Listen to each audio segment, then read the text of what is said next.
My name is Delilah Patterson. I am 29 years old. If you've ever watched the person who's supposed to love you most start rewriting your life in real time for everyone else to hear, you already know how this one starts. Stick with me if you've ever had to smile through it while something inside you quietly snapped. We had rented the hill country place for the week because my mother thought it would be good for all of us to get out of the city and reconnect. The house sat on a few acres outside Austin, all stone and cedar with a wide porch that looked over scrub oaks and dry creek beds. I had brought my laptop anyway. My small business, custom leather goods, and online workshops I'd built from nothing over the last 3 years didn't exactly take vacations. I figured I could knock out a few orders in the mornings before everyone else got up. My husband came into the kitchen while I was setting up at the big wooden table. He glanced at the laptop, then at the half-finished belt I had been tooled the night before, and gave that short laugh he uses when he wants everyone to know he's being reasonable. Still playing with your little hobby, even out here, he said, loud enough that my older sister, who was pouring coffee at the counter, could hear. I told the guys at work you were basically retired now. They got a kick out of that. I kept my voice even. It's not a hobby. I have 3 new wholesale orders this month, and a workshop that sold out in 2 days. He shrugged, already turning toward the fridge like the conversation was over. Sure, babe. Whatever helps you feel productive. My older sister laughed a little, the polite kind people use when they don't want to pick a side. I felt the first small cut land exactly where he meant it to. That was day 1. By the second morning, the pattern was already clear. Every time I mentioned a client call or pulled out my notebook to sketch a new design, my husband found a way to shrink it in front of whoever happened to be in the room. My mother asked how business was going, and he answered before I could. She's keeping busy, he said, stirring sugar into his coffee. It's cute. Gives her something to do while the rest of us are actually working. He said it with that same easy smile, the one that made it sound like affection instead of dismissal. My mother nodded, like she understood something I didn't. My older sister gave me a sympathetic look that somehow still managed to feel like pity. I smiled back, because that's what you do when you're the one being made smaller, in real time. You smile, and you let it pass, and you tell yourself you'll talk to him later when no one else is around. Later never came the way I hoped. That afternoon, I stepped out onto the back porch to take a call from a potential new retailer in Dallas. When I came back inside, my husband was in the living room with my father and the family friend who had come along for the trip. Diana had known my family since before I was born. She was sitting on the couch with her feet tucked under her, listening, while my husband explained that I had been a little intense lately about the business. She gets these ideas in her head that this thing is going to be huge, he was saying, voice low and reasonable. I keep telling her to be realistic. Most of these online things fizzle out in a year or 2. I don't want her to be crushed when it does. Diana looked up when I walked in. Her expression was careful. My father just nodded slowly, like he was filing the information away for later. I felt something hot and ugly twist behind my ribs. He wasn't just downplaying me anymore. He was planting the story that I was the unstable one. The one who needed managing. I waited until we were alone in the bedroom that night. What was that earlier, I asked, keeping my voice low so it wouldn't carry down the hall. With Diana and my dad. My husband didn't even look up from his phone. What do you mean? You know exactly what I mean. You're making it sound like I'm having some kind of breakdown over a few orders. He finally set the phone down and gave me the patient look he used when he thought I was being dramatic. I'm trying to protect you, Delilah. You've been stressed. Everyone can see it. I'm just giving them context so they don't worry. Context, I repeated. The word tasted bitter. Is that what you call telling people my business is a cute little hobby that's probably going to fail? He sighed like I was exhausting him. You're taking it the wrong way. Again, I wanted to push. I wanted to ask him why his coworker Victor kept coming up in conversations that had nothing to do with Victor. I had heard him on the phone earlier, laughing about something and saying she actually thinks this leather thing is going to pay the bills someday. But I was tired, and the house was full of people I didn't want overhearing another fight. So I let it go. Again. The next day the digs got sharper. We were all sitting on the big porch after lunch when my older sister asked what I had planned for the rest of the week. Before I could answer, my husband jumped in. "She's got another one of her important calls," he said, making air quotes with his fingers. "Apparently turning belts into money is a full-time job now. I keep telling her she should just get a real job like the rest of us, but she's committed to the dream." Everyone chuckled, even my mother. The sound landed like a slap I wasn't allowed to react to. I looked at him, and he looked right back, calm and pleasant, like he hadn't just taken another piece of something I had built and handed it round for the family to laugh at. That night, I lay awake next to him while he slept.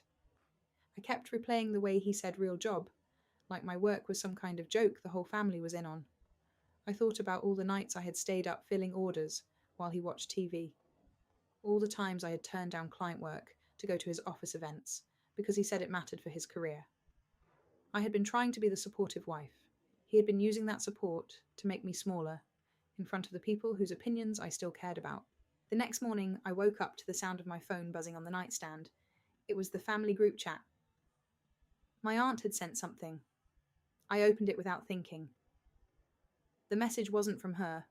It was a long thread she had clearly meant to forward to someone else. The preview showed my husband's name at the top. I sat up slowly, heart already beating harder than it should have been. I clicked it open. The chat between my husband and his coworker Victor stretched back weeks, months actually. I scrolled with my thumb and felt the floor tilt under me. "She's still pretending that little leather shop is a real business. LOL told her family she's basically retired now. They ate it up. If she keeps pushing this 'I'm an entrepreneur' thing, I'm going to have to start telling people she's having some kind of episode. For her own good. Victor, you don't even know. Last week, she actually turned down a weekend away because she had orders. I'm living with a crazy person." There were more. Dozens. My husband had been feeding Victor every detail of our life and letting him laugh at it. They had been building a shared story about how unreliable and delusional I was. And my aunt had just accidentally dropped the entire thread into the family group chat where my mother, my father, my older sister and Diana were all still active. I stared at the screen until the words blurred. Down the hall, I could hear my mother laughing at something my older sister said. My husband was still asleep beside me, one arm flung across the pillow, like nothing in the world was wrong. I set the phone face down on the nightstand and sat there in the quiet room, listening to the ceiling fan turn. For the first time in a long time, I didn't feel angry. I felt something colder and sharper settle into my chest instead. He had been doing this for months, and I had been trying to keep the peace because I thought that was what marriage asked of you. I was starting to understand that peace had only ever been for him. I set the phone down and stared at the dark screen for a long moment, letting the words I just read settle into something solid and ugly. Then I reached over and shook my husband's shoulder until he opened his eyes. He blinked at me, annoyed. "What, it's early?" I held the phone out so he could see the open thread. "You want to explain this before the rest of the house wakes up and reads it too." He took the phone, scrolled for a few seconds, and then handed it back like it was nothing. "That's private. You shouldn't have opened it." "Private." My voice came out low and flat. "You and Victor spent months calling me crazy and delusional in writing, and now my aunt just dropped the whole thing in the family chat. That's not private anymore. That's everyone's problem." My husband sat up, rubbing his face.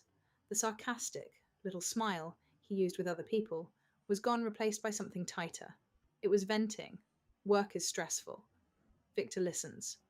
You're reading way too much into it." "Venting," I repeated. The word felt sharp on my tongue. "You told him I was having an episode because I turned down a weekend trip to fill orders. You said you were going to start telling people I was spiraling. That's not venting. That's you building a case." He swung his legs out of bed and stood up, already moving toward the bathroom like the conversation was finished. "You're blowing this up because you're embarrassed. Just delete the message and tell everyone it was a joke that got out of hand. I'll talk to your aunt." I stayed sitting on the edge of the bed watching him. "You're not even going to say you're sorry." He paused in the doorway, back still to me. "Sorry for what? For having a friend I can talk to when my wife is more married to her little side project than she is to me." He glanced over his shoulder with that same reasonable tone he had used on the porch. Grow up, Delilah. Not everything is about you. Then he shut the bathroom door. I sat there until I heard the shower start. My hands were shaking, but not from fear. It was the cold, clean anger that comes when you finally stop making excuses for someone.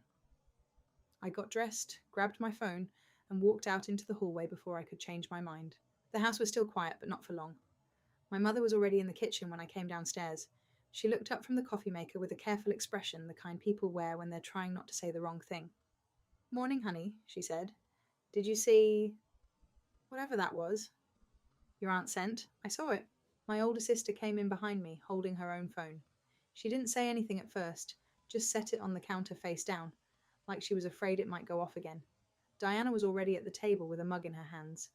She gave me a small, steady look that said she had read every word too.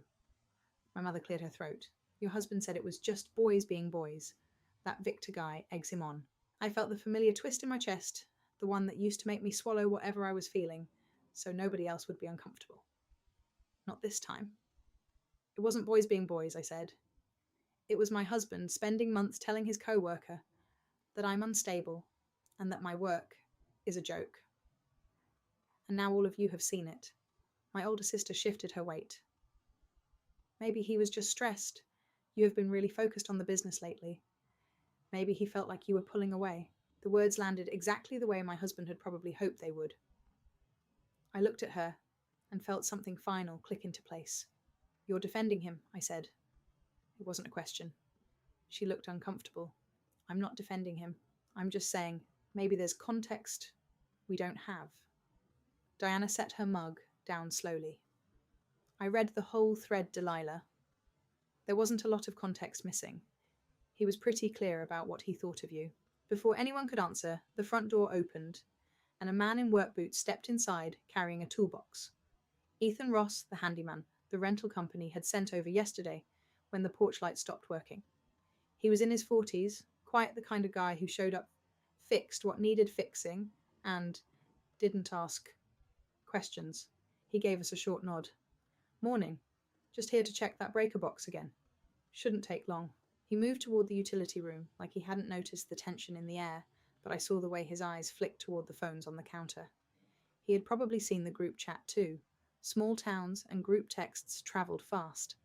My husband came downstairs a few minutes later, showered and dressed, wearing the calm expression he used when he wanted to look like the reasonable one. He kissed the top of my head in front of everyone like nothing had happened. Morning, babe, he said loud enough for the room. You sleep okay? I didn't answer. I just looked at him until he had to meet my eyes. The smile stayed on his face, but it tightened at the edges. My mother tried to smooth things over the way she always did. We were just talking about that message. Your husband explained it was nothing serious. My husband nodded, already pouring himself coffee. Exactly. Victor and I were blowing off steam. Delilah's been under a lot of pressure with her little business, and I didn't want to add to it by complaining to her. I went to a friend instead. That's what men do. He said it like it was the most normal thing in the world. My older sister nodded like she agreed. My mother looked relieved. Diana stayed quiet watching me. I felt the reputation damage happening in real time right there in the kitchen. He was painting me as the fragile one, the one who couldn't handle stress, the one who needed protecting from the truth, and the family was letting him do it because it was easier than believing their son-in-law had spent months mocking me behind my back. Ethan came back out of the utility room, wiping his hands on a rag. He glanced at my husband, then at me, then back at the phone still sitting on the counter. Everything good in there, he said. His voice was even. You folks need anything else fixed while I'm here? My husband gave him the same easy smile he had given everyone else. We're fine. Just a little family misunderstanding. You know how women get when they see something they weren't supposed to. The words landed like a slap. Ethan didn't laugh. He just looked at my husband for a second longer than necessary, then gave a short nod and headed for the door. I'll be outside if you need me, he said, and left. The silence he left behind felt heavier than before. My husband turned back to the coffee like the conversation was over. My mother started talking about what we should do for lunch. My older sister picked up her phone and started scrolling like she was trying to erase what she had read. I stood there in the middle of the kitchen with the forwarded chat still open on my screen and realized something cold and clear. If I stayed quiet now, the story my husband had been building would become the only one anyone remembered. I looked at my phone again. There was a new message from my distant cousin Catherine, the one who lived 2 states away and almost never texted the group chat. She had sent it privately to me. I opened it with my thumb. The message was short. I saw what got forwarded. I have more. Screenshots going back almost a year. He's been doing this longer than you think. Call me when you can. I read it twice.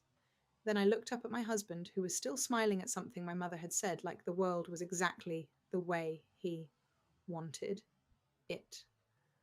The cold feeling in my chest spread. He thought this was still something he could manage. He was wrong.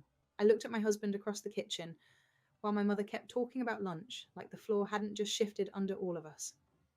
The new message from my distant cousin Catherine sat open on my screen. I read it one more time, then I turned the phone around so everyone could see it. My cousin sent this a minute ago, I said. My voice came out steadier than I felt. She has more screenshots.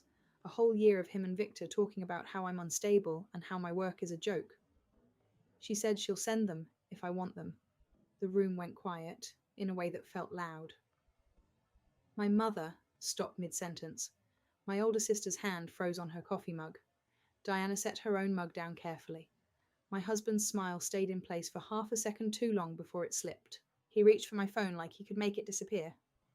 Give me that. This is between us. I pulled it back.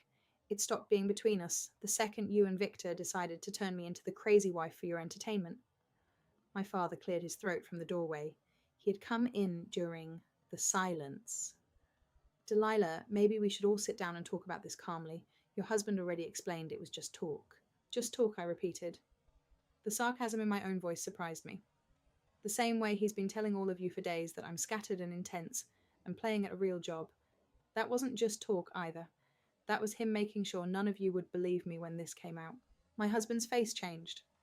The calm mask cracked and something uglier moved underneath. You're making this into a bigger deal than it is because you can't stand that I have a friend I can vent to. You've been obsessed with that business for years. Someone had to say it out loud. My older sister looked between us, clearly uncomfortable. Maybe both of you need to cool off. This is a lot to process before breakfast. Diana spoke, then her voice quiet but steady. I read the original thread. There wasn't any venting. There was a plan to make her look unreliable. That's different. My mother pressed her lips together the way she did when she didn't want to take sides. Families have disagreements. We don't need to turn this into something dramatic. I felt the familiar pull to shrink myself so everyone else could stay comfortable. I had done it for years. I had let my husband's little jokes land. I had explained away the late nights he spent on the phone with Victor. I had told myself that keeping the peace was the same thing as keeping the marriage. Standing there in that kitchen with the evidence on my screen, I finally saw how much of myself I had traded for that peace. My husband took a step closer, lowering his voice like he could still control the room. Delete the message. Tell your cousin to stay out of it. We can fix this without the whole family involved. I looked at him and felt something break cleanly inside my chest. Not dramatic, just final. No, I said. I'm not deleting anything. And I'm not staying here to watch you rewrite what happened in front of everyone again. I turned and walked out of the kitchen before anyone could answer. My hands were shaking as I packed my bag in the bedroom. I could hear voices rising behind me, my mother asking what I was doing. My older sister telling her to let me cool off my husband, saying I was overreacting, like always. The words blurred together. I kept folding clothes and zipping compartments, like the simple motions could hold me together. Ethan Ross was still outside when I carried my bag to the rental car. He looked up from the breaker box he was finishing and watched me for a second. He didn't ask questions. He just gave a small nod, the kind that said he had seen enough to understand the shape of what was happening. You need a ride? Anywhere, he asked quietly. I shook my head. I'm good, thank you. He hesitated, then added, for what it's worth, I've seen men do that before. Make the woman look unstable so nobody listens when she finally speaks up. Doesn't usually end well for them when the truth catches up. I managed a short, bitter laugh. Yeah, well, the truth already caught up. Now I get to decide what I do with it. I put my bag in the trunk and got behind the wheel. The engine turned over and I pulled down the long driveway without looking back at the house. My phone buzzed again on the passenger seat. Catherine had sent the additional screenshots. I didn't open them right away. I didn't need to. I already knew what they would say. About 10 miles down the road, the shaking started for real. My hands gripped the steering wheel too hard. My breath came short and sharp. The tears came without warning, hot and messy, the kind that made it hard to see the road. I pulled over onto the shoulder and let it happen. All the months of smiling through the digs. All the times I had defended him to myself. All the pieces of my own success I had downplayed so he wouldn't feel small. It poured out in ugly, gasping sobs that left me empty and raw. When the crying finally slowed, I sat there with the engine idling and the hill country stretching out in front of me. I felt hollow in a way that hurt, but underneath the hollow, there was something else, something steadier. I had chosen to leave the trip. I had chosen to stop swallowing the story he was writing about me. I had chosen myself over the version of marriage that required me to stay small and quiet and grateful for whatever scraps of respect he offered. It didn't feel like victory. It felt like loss. I had lost the easy version of my family that existed before the group chat exploded. I had lost the marriage I had spent years trying to protect by shrinking. I had lost the illusion that love could be earned by being the easier person to be around. But I had also lost the weight of pretending I didn't see what was happening. My phone lit up again. A text from Diana. I'm still here if you need to talk. No pressure. Just know someone saw it clearly. I didn't answer right away. I would later. For now I sat with the quiet inside the car and let the lesson settle where the anger had been. You cannot purchase love through sacrifice. I had tried for years by laughing at the jokes, by making my work smaller, by keeping the peace so nobody else had to feel uncomfortable. All it had bought me was a husband who felt comfortable enough to mock me with his coworker and a family willing to believe the easier story. Choosing myself didn't make the loss disappear. It just meant I stopped adding to it. I wiped my face, put the car in drive, and kept going. The road ahead wasn't clear, but it was mine. Thank you for listening to my story. If you've ever had to choose between keeping a version of peace that costs you pieces of yourself or walking away with nothing but your own clarity, I hope this helped you feel less alone in it. What would you have done in that kitchen when the messages came through